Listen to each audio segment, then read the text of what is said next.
হচ্ছে বলে প্রতিষ্ঠানে সব আমরা নিয়ে নিচ্ছি, এই কথা বলে আমাদেরকে থামিয়ে দেওয়ার চেষ্টা করব। এই কথা সেই আওয়ামী দোসরদের কথা।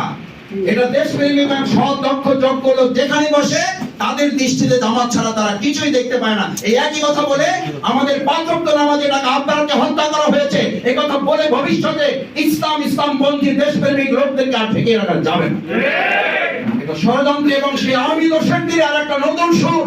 এই নতুন সুর দিয়ে আবু জেহেল যেমন মুহাম্মদ রাসূলুল্লাহ সাল্লাল্লাহু আলাইহি ওয়াসাল্লামকে মিরাজের ঘটনা মিথ্যা প্রমাণ করতে পারে নাই, আজকেও বাংলাদেশ জামাত ইসলামীর সততা, দক্ষতা, দেশপ্রেমিকের এই সমস্ত কার্যক্রম জামাতিকরণ হয়েছে বলে হুক্কা হুয়া তোলে আমাদেরকে থামিয়ে দেওয়া যাবে না।